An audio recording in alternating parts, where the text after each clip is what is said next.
তো hello' guys, welcome জনাইছোঁ active for fitness চেনেলটোলৈ।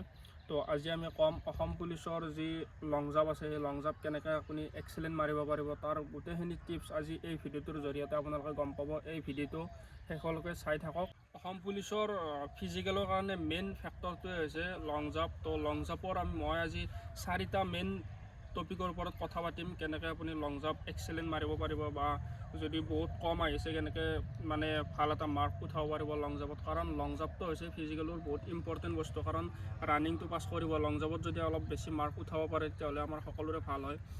তো প্ৰথমতে কৈছোঁ, অসম পুলিচত ল'ৰাৰ লং জাম্পৰ কাৰণে পাছ কৰিবৰ কাৰণে 335 চেণ্টিমিটাৰ 335 চেণ্টিমিটাৰ মানে কি 11 ফুট পাছ কৰাৰ কাৰণে লাগে। আৰু ছোৱালীৰ কাৰণে লাগে 244 মানে কি 8 ফুট লাগে পাছ কৰাৰ কাৰণে। আৰু এক্সেলেণ্টটো বেছি, এক্সেলেণ্টটো ল'ৰাৰ কাৰণে আমি সকলোৱে জানো 16 ফুট 4 ইঞ্চি।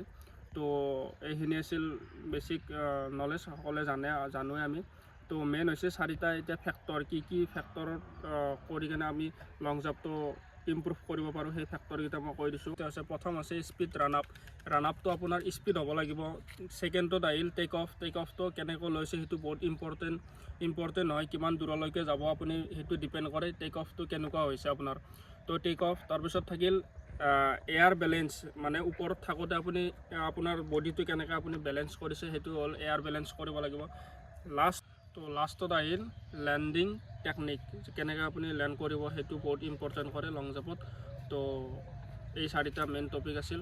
মেইন এটা ভুল কি হয় আমাৰ, যেতিয়া মানে আমি ৰানিং কৰি আহি থাকোঁ, ৰান আপ লওঁ, তেতিয়া মানে জাম্প মাৰাৰ আগতে আমি স্পীডটো কমাই দিওঁ। স্পীডটো কিয় কমাই দিওঁ আমি যে আচডাল চাই থকাৰ কাৰণে। তো স্পীডটো কেতিয়াও কমাব নালাগে। সেই যিটো স্পীডত ৰান আপ লোৱা যায় সেই ৰান আপতে আমি জাম্প মাৰিব লাগে। আৰু যিখন ভৰিৰ জোৰ বেছি সেই ভৰিখন টেক অফৰ কাৰণে লেণ্ড কৰিব লাগে। যিটো লাষ্ট লেণ্ডিং হ'ব, সেই লেণ্ডিংটো আপোনাৰ যিটো ভৰিৰ ষ্ট্ৰেংথ বেছি, পাৱাৰ বেছি, সেই ভৰিটো লেণ্ড কৰিব লাগে।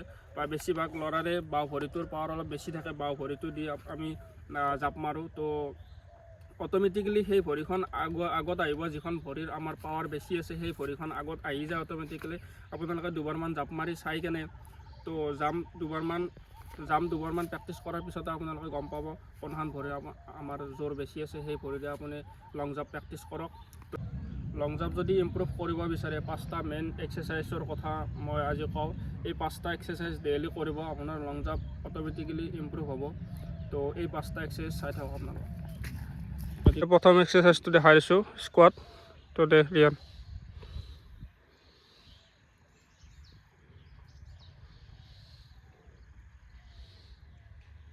নেক্সট হৈছে ফ্ৰগ জাম্প। এই ফ্ৰগ জাম্পটো ৰিয়ানে দেখাই দিব, আপোনালোকে চাই থাকক। দে ৰিয়ান, 30টাকৈ মাৰিব ফ্ৰগ জাম্প। যিমান ওপৰত জাঁপাব পাৰে সিমান ওপৰত জাঁপাব ট্ৰাই কৰিব। Standing board jump. তো এই জাম্পটো দেখাই দিছোঁ আমি, ষ্টেণ্ডিং বৰ্ড জাম্প।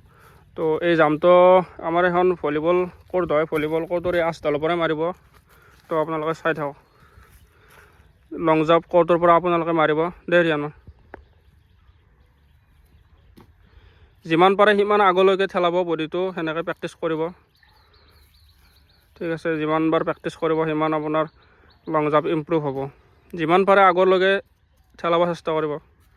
আৰু যিটো লেণ্ডিং যেতিয়া কৰিব, তেতিয়া মানে কি কৰিব, ভৰি দুখন একেলগে লেণ্ড কৰিব চেষ্টা কৰিব। নেক্সট এক্সাৰচাইজ আহিল আমাৰ 100 মিটাৰ ৰানিং স্পীডত, আৰু 100 মিটাৰ ৰানিং। তো এইটো প্ৰেক্টিছ কৰিব লাগিব। 100 মিটাৰলৈকে নগ'লেও হ'ব, 50 মিটাৰলৈ গৈ আকৌ তাৰ পৰা পজিশ্যন লৈ এনেকৈ ৰানিং কৰিব। দে ৰিয়ান, যিমান 1 2 3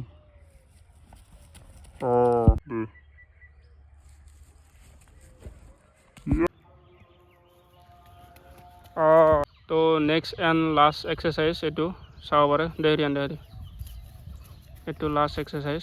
এইটো মষ্ট হেল্পফুল এক্সাৰচাইজ হয়, আপোনালোকে কৰিব, বেছি কৰিব এক্সাৰচাইজটো। তো গোটেইখিনি এক্সাৰচাইজ আমি দেখাই দিলোঁ। এক্সাৰচাইজখিনি ডেইলি কৰিব।